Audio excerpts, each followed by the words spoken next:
হাতের মধ্যে লিস্ট নিয়ে এসপি অনন্যা সিং তার বোন ললিতার বিয়ের শাড়ি কিনতে একাই বাজারে যাচ্ছিলেন। তিনি পরেছিলেন লাল সালোয়ার স্যুট, পায়ে সাধারণ জুতো, মুখে সরলতা, কোনো বডিগার্ড নেই। একজন সাধারণ বোনের মতো বাজারে উপস্থিত হয়েছিলেন। তাকে দেখে আশেপাশের দোকানদাররা চিনতেও পারছিল না কে এসেছে।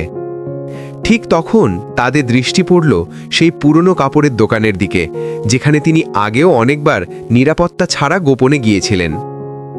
অনন্যা ধীরে ধীরে দোকানে ঢুকলেন। দোকানটি বড় ছিল না, কিন্তু চারপাশে রং বেরঙের শাড়ির ধান সাজানো ছিল। কাউন্টারে দোকানের মালিক হিসাব নিকাশে ব্যস্ত ছিলেন এবং প্রায় ২০ বছরের এক ছেলে গ্রাহকদেরকে শাড়ি দেখাচ্ছিল। অনন্যাকে দেখে কেউ বিশেষ মনোযোগ দেয়নি। সবাই ভেবেছিল হয়তো একজন সাধারণ গ্রাহক এসেছে। তিনি কাউন্টারের কাছে গিয়ে দাঁড়ালেন এবং ছেলেটিকে বললেন, ভাইয়া, আমার বোনের বিয়ে, তার জন্য একটি খুব সুন্দর শাড়ি চাই, কিছু ভালো ডিজাইন দেখান। ছেলেটি মন মতো কয়েকটি শাড়ি কাউন্টারে ছড়িয়ে দিল। অনন্যা এক এক করে শাড়ি তুললেন এবং খুঁটিয়ে দেখলেন। কখনো রং পছন্দ হচ্ছিল না, কখনো বর্ডার ভালো লাগছিল না। তিনি এক শাড়ি দেখে বললেন, এই রং খুব হালকা, ললিতায় খেলে না, বর্ডারও খুব পাতলা, বিয়ের জন্য মানাবে না। এরপর তিনি আরেকটি শাড়ি উল্টে বললেন, আরে এটি তো খুব বেশি চকচকে, কোণে একটু সাদাসিধে দেখাবে। এভাবে অর্ধ ঘন্টা কেটে গেল। দোকানে গ্রাহকের ভিড়ও বেড়েই চলছিল। ছেলেটির মুখে বিরক্তির ছাপ পড়ছিল। ওদিকে রামলাল তার মোটা চশমার পেছন থেকে বারবার অনন্যাকে খেয়াল করছিলেন। এরপর তিনি কিছুটা রুক্ষ ভঙ্গিতে বললেন, সব একের পর এক ভালো ম্যাডাম, এদের মধ্যে যে কোনো একটি নিন। কিন্তু অনন্যার মন মানছিল না। তার জন্য এটি শুধু একটি শাড়ি ছিল না, এটি তার বোনের জন্য তার ভালোবাসা, তার স্নেহ। তিনি শান্ত কণ্ঠে উত্তর দিলেন, আমার কোনো তাড়াহুড়ো নেই ভাই সাহেব, এটি আমার বোনের বিয়ের বিষয়, সবচেয়ে ভালোই চাই। রামলাল ধীরে ছেলেটিকে ইশারা করলেন। ছেলেটি ঝাড় পিছা করে তলঘরের দিকে গেল এবং কিছুক্ষণ পর নতুন বান্ডেল নিয়ে কাউন্টারে রাখল। এবার কাউন্টারটি শাড়িতে ভরে উঠল। অনন্যা এক এক করে সব শাড়ি দেখছিলেন আর রামলাল ইনক্রিজিংলি চাপে যাচ্ছিলেন। ছেলেটি তার মালিকের কানায় ফিসফিস করে বলল, আধা ঘন্টা ধরে মাথা খারাপ করছে, একটিও পছন্দ হচ্ছে না। অনন্যা তার কথা শুনলেন। এক মুহূর্তের জন্য তার মন খারাপ হলো। তিনি চাইলে ১ মিনিটের মধ্যে দোকানটি তালাবদ্ধ করতে পারতেন, কিন্তু আজ তিনি তার ক্ষমতা ব্যবহার করতে চাইছিলেন না। তিনি ছেলেটির কথাকে উপেক্ষা করে প্রায় ১ ঘন্টার মাথা খাটানোর পর তার নজর পড়ল এক গাঢ় মারুন রঙের শাড়ির ওপর, যার বর্ডারে সোনার সুতো দিয়ে বড় করে কাজ করা ছিল এবং পুরো শাড়িতে সূক্ষ্ম খড়াই ছিল। এটি যেন ললিতার জন্যই তৈরি। অবশেষে অনন্যার মুখে সন্তুষ্টির হাসি ফুটল এবং তিনি শাড়িটি হাতে নিয়ে বললেন, হ্যাঁ, এটিই চাই, এটি প্যাক করে দিন। রামলাল স্বস্তির নিঃশ্বাস নিলেন, যেন বড় কোনো বিপদ এড়ানো হলো। ছেলেটি দ্রুত শাড়িটি ঠিক করে উজ্জ্বল একটি প্যাকেটে রাখল। অনন্যা পার্স থেকে টাকা তুলে দিলেন এবং প্যাকেট হাতে নিয়ে নিলেন। তার মনে ছিল আনন্দ এবং প্রশান্তি। তিনি তার বোনের জন্য সবচেয়ে ভালো জিনিসটি বেছে নিয়েছেন। তিনি দোকান থেকে বেরোতে গিয়ে প্যাকেটের এক কোণ থেকে একটি তন্তু ফেলে পড়ে আছে লক্ষ্য করলেন। তিনি থেমে গেলেন, প্যাকেট খুলে আবার শাড়িটি বের করলেন। তার হৃদয় দ্রুত ধরধর করতে লাগল। শাড়ির বর্ডারের এক জায়গায় সুতা ছিঁড়ে গিয়েছিল এবং ঝুলছিল। তিনি হালকাভাবে টান দিলে পুরো খড়াই খুলে যেতে শুরু করল। এটি একটি ডিফেক্টিভ পিস। অনন্যার মুখে মায়ুসতা ছড়িয়ে পড়ল। তিনি কাউন্টারে ফিরে গেলেন। রামলালকে দেখিয়ে বললেন, ভাইয়া দেখুন তো, এর মধ্যে সুতা ছিঁড়ে গেছে, এটি তো পুরো খুলে যাবে। রামলাল এক নজর শাড়ির দিকে দেখলেন এবং বড় অযত্নে বললেন, আরে ম্যাডাম, এত ছোটখাট তো চলে, আপনি নিয়ে যান, দর্জির কাছে ঠিক করে নিন, কিচ্ছু হবে না। অনন্যার ক্রোধ বাড়ল, তার কণ্ঠ একটু কঠিন হয়ে গেল। তিনি রামলালকে বললেন, কিভাবে চলে? আমি এত টাকা দিচ্ছি, কোনো ফ্রি জিনিস চাইছি না, ঠিক শাড়ি চাই। রামলালও রেগে গেলেন এবং কড়ক আওয়াজে বললেন, দেখুন ম্যাডাম, বারবার বদলাতে পারবেন না, আপনি নিজেই দেখেছেন এবং পছন্দ করেছেন, এখন নাটক কেন? কাউন্টারের পিছনে দাঁড়ানো ছেলেটি হেসে বলল, আরে ম্যাডাম, আপনি তো সব কিছু যাচাই করে নিয়েছেন, এখন আবার কেন নাটক করছেন? এটি শুনে অনন্যার আত্মসম্মান আঘাত পেয়েছিল। তিনি একজন অফিসার ছিলেন, কিন্তু তার আগে একজন গ্রাহকও ছিলেন। আর একজন গ্রাহকের সঙ্গে এমন আচরণ তিনি সহ্য করতে পারেননি। তিনি দৃঢ় কণ্ঠে বললেন, ঠিক শাড়ি দিন, না হলে আমার টাকা ফেরত দিন। রামলাল চোখ কুচকিয়ে বললেন, টাকা তেমন সহজে ফেরত হবে না, বেশি নাটক করো না। দোকানের ভিতর দাঁড়ানো বাকি গ্রাহকরাও কৌতূহল নিয়ে খেয়াল করতে শুরু করলো। কানাফুর শুরু হয়ে গেল। দোকানের ভিতরের পরিবেশ উত্তপ্ত হয়ে উঠেছিল। অনন্যা কণ্ঠ উঁচু করে বললেন, দোকানদারি এভাবে চলে না, আমি পুরো টাকা দিয়ে দিয়েছি, বা তো ঠিক কাপড় দিন বা টাকা ফেরত করুন। রামলাল চিৎকার করে বললেন, কেন, খুব বড় অবস্থান ভাবছ? তোমার মতো মানুষ কি আমাদের দোকানে প্রতিদিন আসে? এখন এখান থেকে দৌড়াও। এটি শুনে অনন্যা রেগে শাড়ির প্যাকেট কাউন্টারে ছুড়ে দিলেন। ভিড় আরও বাড়তে লাগলো। ছেলেটি পিছন থেকে একটুখানি মন্তব্য করল। এখন শুরু হয়ে গেল তাদের নাটক। অনন্যা তাকে ঘুরে দেখলেন। তার চোখে সেই কঠোরতা ছিল যা বড় বড় অপরাধীদেরও চুপ করিয়ে দিতে পারত, কিন্তু এখানে কেউ তাকে চিনত না। রামলাল রেগে নিজের জেব থেকে মোবাইল বের করলেন এবং চিৎকার করে বললেন, অধিক হইচই করো না, না হলে আমি পুলিশকে ফোন করি, দেখাবে কিভাবে ধৈর্যবান হয়। অনন্যার মুখে একটি ব্যঙ্গাত্মক হাসি ফুটল। হ্যাঁ করো, ডাকো পুলিশকে, আমরা দেখতে চাই কিভাবে তোমার পুলিশ কাজ করে। রামলাল বুঝতে পারল যে তিনি ভয় পাচ্ছেন না। তিনি দ্রুত থানার নাম্বার ডায়াল করলেন এবং স্পিকার অন করলেন। হ্যালো থানাদার সাহেব, গুপ্তা শাড়ি দোকান, এখানে একজন মহিলা অযথা ঝগড়া করছে, দোকানের পরিবেশ খারাপ করছে, দ্রুত কাউকে পাঠান। ফোন করার সঙ্গে সঙ্গে ভিড়ের মধ্যে ফিসফিস এবং উত্তেজনা বেড়ে গেল। আরে, এ তো পুলিশই ডাকলো। অনন্যা কিছু বললেন না। তিনি পাশের একটি পুরনো লোহার চেয়ার তুললেন এবং দোকানের গেটের কাছে বসে গেলেন। তিনি আকাশের দিকে তাকালেন। তিনি পিছনে সরে আসতে পারতেন না। ললিতারতে শান্তভাবে বসেছিলেন, যেন কোনো ঝড়ের আগমন অপেক্ষা করছে। একটি শাড়ির বিষয় ছিল না, মনোযোগে ভরা এটি তার বিশ্বাস নিয়ে আত্মসম্মানের নিজেকে বললেন, যুদ্ধ হয়ে দাঁড়িয়েছিল। কোনো সমস্যা নেই, পুলিশ আসবে, আমাকে চিনবে এবং এই সব নাটক 1 মিনিটের মধ্যে শেষ হবে। অবশেষে তিনি সেই জেলার এসপি অনন্যা ছিলেন। প্রতিটি থানাদার, প্রতিটি দরোগা তাকে চিনতেন। পুরো পুলিশ ডিপার্টমেন্ট তাকে সম্মান দেখাতো। কিন্তু আজ ভাগ্য তার পরীক্ষা নিচ্ছিল। 10 মিনিটের পরে পুলিশের একটি পুরনো জিপ ধুলা উড়িয়ে দোকানের সামনে এসে থামল। জিপ থেকে একটি দরোগা বিক্রম সিং এবং 2 জন সিপাহী নামলেন। দরোগা বিক্রম সিংয়ের পেট বেরিয়েছিল এবং মুখে একটি অদ্ভুত জড়তা দেখা যাচ্ছিল। ভিড় তাকে দেখে সরে গেল। রামলাল দৌড়ে দরোগা বিক্রম সিংয়ের কাছে গেল এবং অনন্যার দিকে ইঙ্গিত করে বলল, সাহেব, এই মহিলা এখানে অযথা ঝগড়া করছে, আমাদের দোকানের পরিবেশ খারাপ করছে। দরোগা বিক্রম সিং কোনো প্রশ্ন না করে অনন্যাকে উপরের দিক থেকে নিচ পর্যন্ত ঘৃণায় ভরা চোখে দেখলেন। অনন্যা এখনও চেয়ারে বসেছিলেন। তার মুখে ক্লান্তি ছিল, কিন্তু চোখে আশা ছিল এবার সব ঠিক হয়ে যাবে। তখন দরোগা বিক্রম সিং গর্জে জিজ্ঞেস করলেন, কে তুমি? কেন এই সব নাটক রচ্ছে?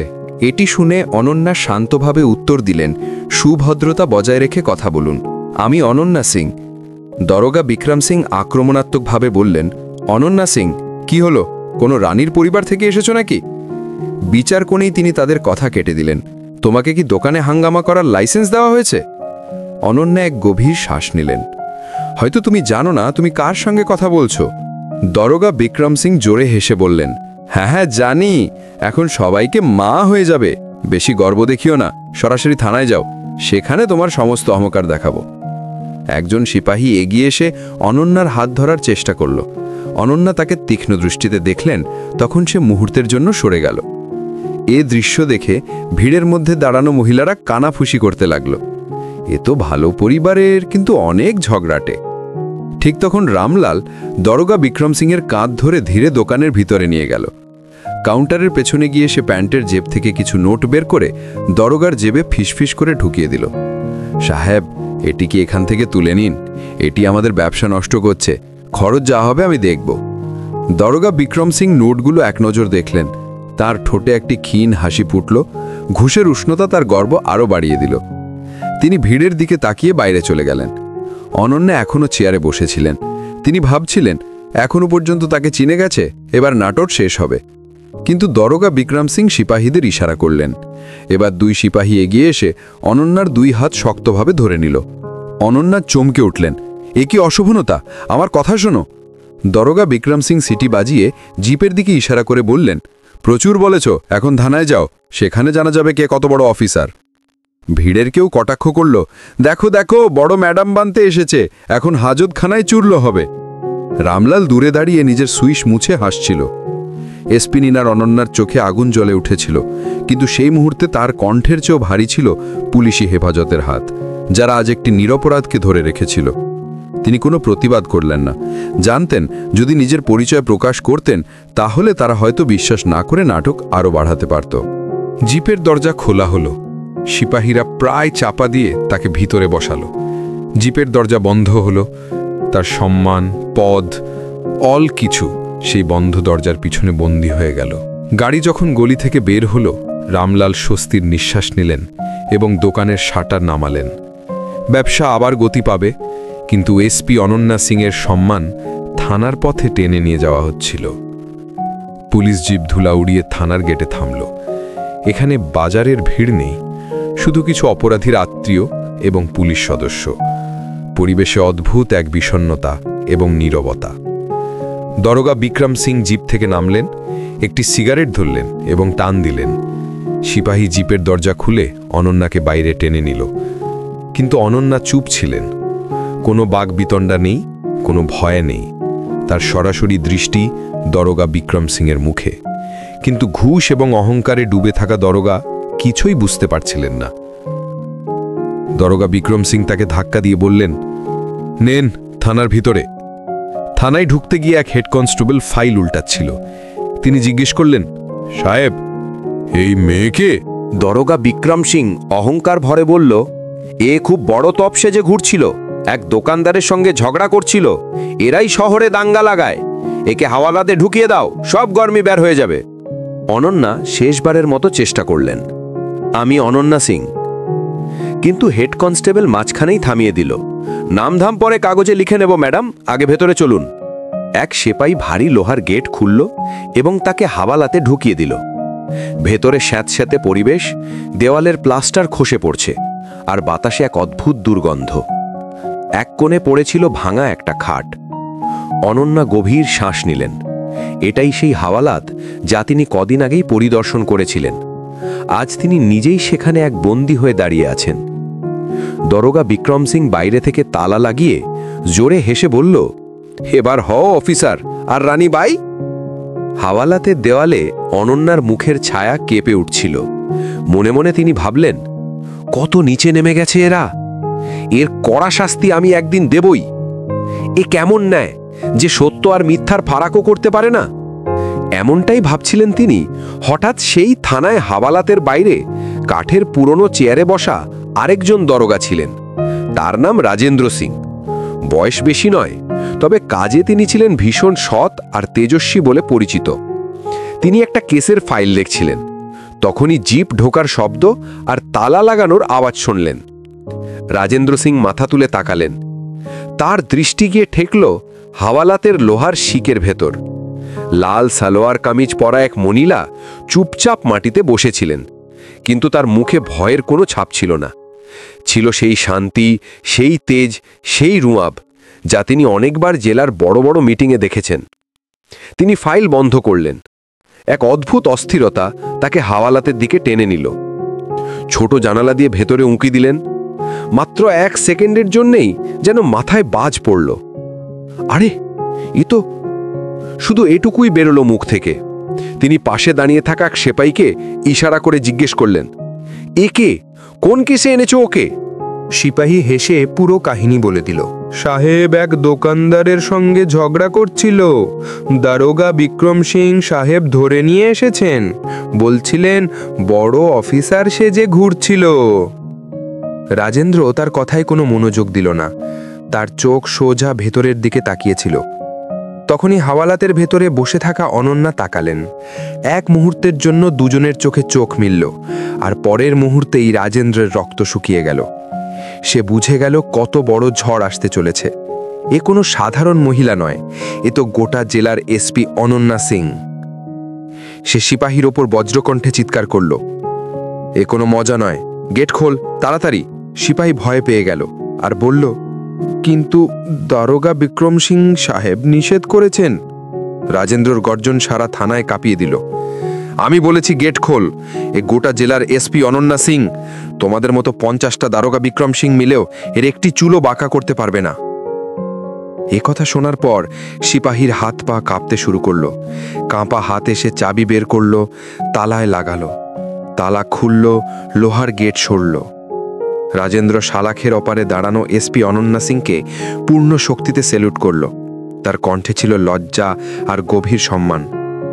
ম্যাডাম, মাফ করবেন, আমরা ভয়ঙ্কর ভুল করেছি। আমি এখনই এই ভুলের ক্ষতিপূরণ করি। সেই হাওয়ালাতের দেওয়াল যা কিছুক্ষণ আগেই অনন্যার পরিচয়কে মুছে দিতে চাইছিল, এবার সত্যকে পূর্ণ সম্মান গিয়ে তাকে বাইরে আসতে দেখছিল। তালা খুলতেই এসপি অনন্যা সিং বাইরে এলেন। তার মুখ শান্ত, কিন্তু চোখে লুকিয়েছিল এক ঝড়। রাজেন্দ্র 2 সিপাহী আর হেড কনস্টেবলকে ভালোভাবে ধমক দিল। কয়েক মিনিটের মধ্যেই খবর থানার বাইরে ছড়িয়ে পড়ল।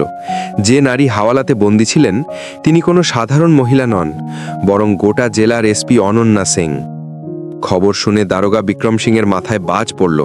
তার মুখ ফ্যাকাশে হয়ে গেল, কপালে ঘামের ফোঁটা টলমল করতে লাগলো। যে এখনো পর্যন্ত বাহাদুরি আর দেমাগ দেখাচ্ছিল, তার পা কাঁপতে শুরু করলো। সে পাগলের মতো থানার দিকে দৌড়ালো। সিঁড়ি বেয়ে উঠতে গিয়ে পা বারবার ফসকে যাচ্ছিল। শ্বাস দ্রুত হয়ে উঠল। ঘরের দরজা খুলে দেখল সামনে সেই দৃশ্য। হাওয়ালাত খুলে গেছে। এসপি অনন্যা ইতিমধ্যেই লোহার শালাক থেকে বাইরে এসে দাঁড়িয়েছেন।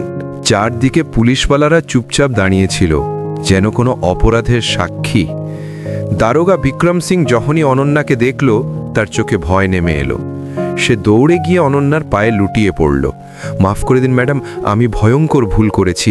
আমি আপনাকে চিনতে পারিনি। আপনি চাইলে যে শাস্তিই দিন আমি মেনে নেব, শুধু দয়া করুন। তার কণ্ঠ কাঁপছিল, হাত জোড় করে অনুনয় করছিল। সারা থানায় শুধু তার কাঁদো কাঁদো আর্তনাদই প্রতিধ্বনিত হচ্ছিল। কিন্তু অনন্যার মুখ ছিল শান্ত। তার চোখে রাগ নয়, বরং এক শীতল শক্তি, যে শক্তি অপরাধীকেও গলিয়ে দেয়। তিনি ধীরে ধীরে পা পিছিয়ে তার দিকে তাকালেন আর কড়া গলায় বললেন, তুই কি ভাবছিস গড়গড়ি করলে তোর ভুল মাফ হয়ে যাবে? মনে রাখ, এই চেয়ার কোনো সওদা নয় যে ঘুষ আর ভয়ে বেঁচে যাবে। এটা দায়িত্ব, আর তুই সেই দায়িত্বকে টাকা আর ভুয়া অহংকারের নিচে চাপা দিয়েছিস। দারোগা বিক্রম সিং কাঁদতে কাঁদতে বলল, ম্যাডাম, দয়া করে আমাকে ছেড়ে দিন। বাড়িতে বাচ্চারা আছে, তারা অনাহারে মারা যাবে। আমি আমার স্ত্রীর কসম খাই, আর কখনো এরকম ভুল করব না। অনন্যা তার কথা কেটে দিয়ে বজ্র নাদে বললেন, থাম, তোর এই নাটক আমি আর শুনব না। তুই সাধারণ নারী ভেবে যেভাবে আমার সঙ্গে দুর্ব্যবহার করেছিস, সেভাবেই না জানি কতজনের সঙ্গে করেছিস। তুই ক্ষমার যোগ্য নো। আজ থেকে তুই সাসপেন্ড। এসপি অনন্যার এই কথা শোনা মাত্র পুরো থানায় নেমে এলো নিস্তব্ধতা। দারোগা বিক্রম সিং মাটিতে পড়ে গেল, মাথা চেপে কাঁদতে লাগলো। তার ঠোঁট কাঁপছিল, কিন্তু আর কোনো যুক্তি অবশিষ্ট ছিল না।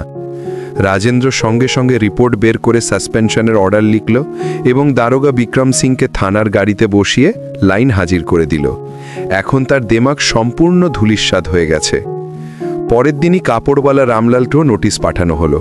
ক্রেতার সঙ্গে প্রতারণা, ভুয়া মামলা দায়ের এবং প্রশাসনের কাজে বাধা দেওয়ার অভিযোগে তার দোকানের লাইসেন্স বাতিলে প্রক্রিয়া শুরু হলো। রাত অনেক হয়ে গিয়েছিল, তবু অনন্যা এক মুহূর্তেও বিশ্রাম নিলেন না। তিনি ওয়াশরুমে গিয়ে জামা কাপড় ঠিক করলেন, মুখে জল ছিটালেন। সেই ব্যথা, সেই অপমান সব তিনি নিজের ভেতরে চেপে রাখলেন। এক সিপাহী বলল, ম্যাডাম, সরকারি গাড়ি পাঠিয়ে দিই?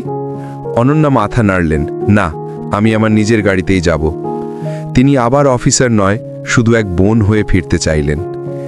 থানা থেকে বেরিয়ে নিজের পুরনো গাড়িতে বসতেই তার চোখে জল চলে এলো, কিন্তু তিনি তা গড়িয়ে পড়তে দিলেন না।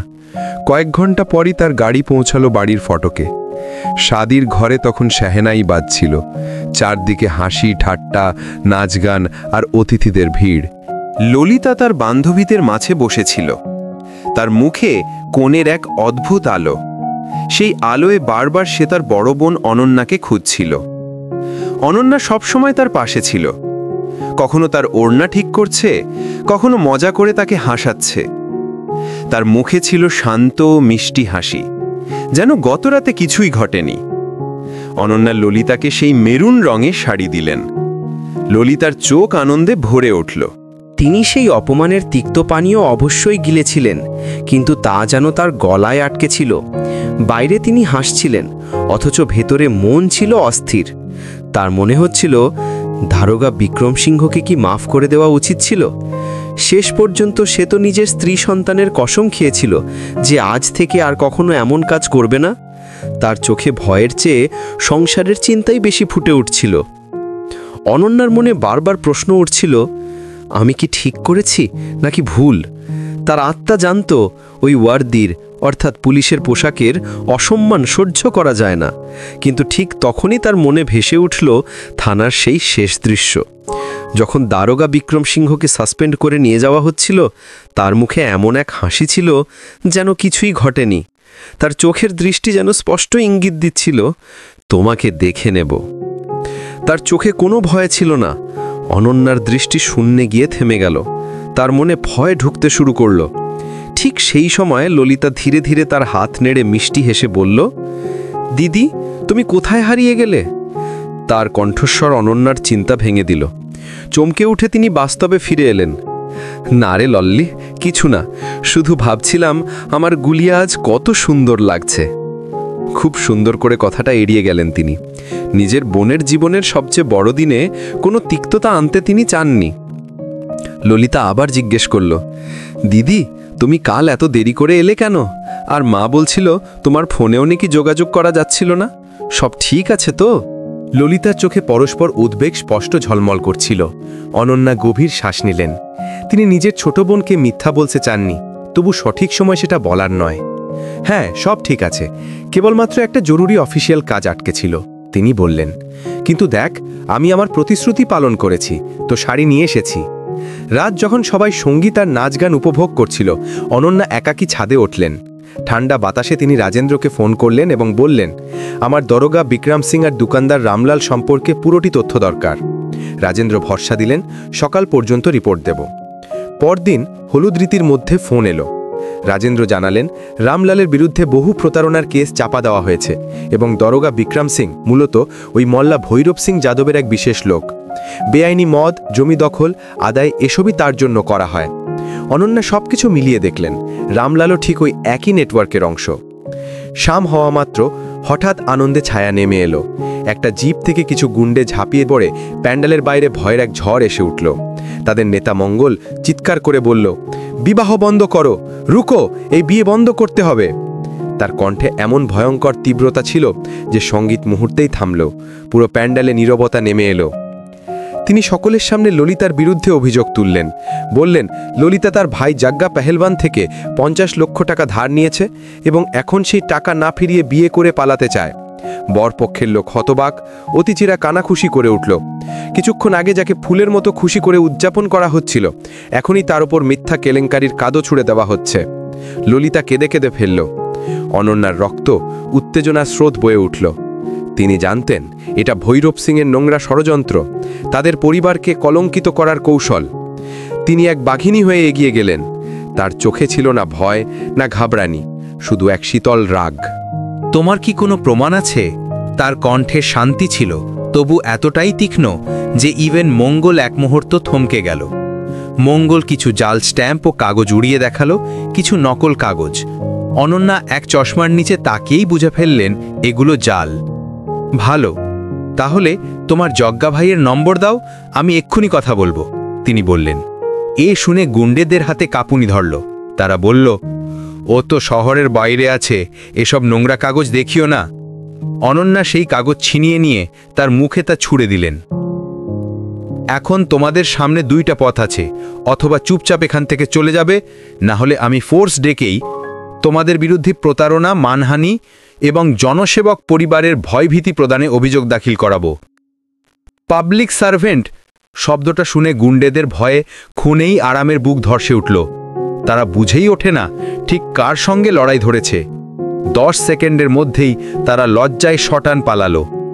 মাহফিল কিছুটা স্বাভাবিক হলো, কিন্তু উৎসবের রাং ফিকে পড়ে গেছে। অনন্যা বরপক্ষের পিতার কাছে হাত জোড় করে ক্ষমা চাইলেন এবং প্রতিশ্রুতি দিলেন তার বোন নির্দোষ। তিনি ষড়যন্ত্রের মূল কারিগরকে খুঁজে বের করে কড়া ব্যবস্থা নেবেন।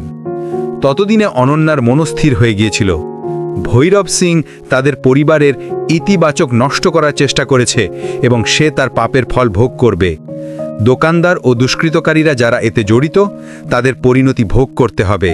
ললিতার বিদায়ের পর ঘরের নীরবতা অনন্যার রাগকে আরও বাড়িয়ে তুলছিল। পরদিনে তিনি সবার আগে রামলালকে গ্রেপ্তার করলেন, তাকে সরকারি সাক্ষী হওয়ার চাপ দিলেন। ভয় থাকা সত্ত্বেও রামলাল চুপ রইল।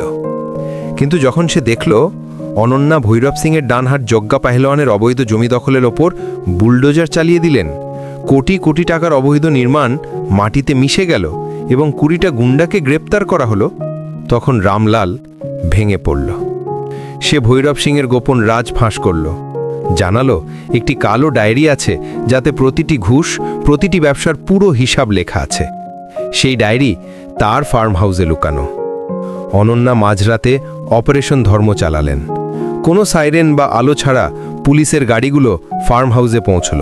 দরজা ভেঙে দেয়া হলো, গার্ডরা অস্ত্র ফেলে আত্মসমর্পণ করল। অনন্যা সরাসরি ভৈরব সিংয়ের কক্ষে পৌঁছলেন। ঘুম ভেঙে ভৈরব চিৎকার করে উঠল, এসপি অনন্যা, তোমার এত হিম্মত কিভাবে হলো?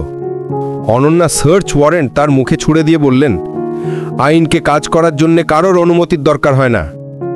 ফার্ম হাউস তল্লাশিতে কোটি কোটি টাকার নগদ আর সেই কালো ডায়েরি উদ্ধার হলো। ডায়েরি হাতে নিয়ে অনন্যা ঠান্ডা গলায় বললেন, খেলা শেষ। সেই রাতেই ভৈরব সিং গ্রেপ্তার হলো। পরদিন গণমাধ্যমে ডায়েরি ও সাক্ষ্যের প্রমাণ পৌঁছল। আদালতে রামলালের জবানবন্দি ও ডায়েরির পাতা পুরো চক্রকে কারাগারের পেছনে পাঠিয়ে দিল। শহর বহু বছর পর শান্তির নিঃশ্বাস ফেলল। অপরাধীর সাম্রাজ্য ভেঙে পড়েছিল। সন্ধ্যায় ছাদে ললিতা অনন্যাকে বলল, দিদি, আমি আপনার জন্য ভয় পাই। অনন্যা মিষ্টি হেসে তার হাত ধরে বললেন, আমি একা নই লল্লি, আমার সঙ্গে আছে আইন, সত্য আর তোর দোয়া।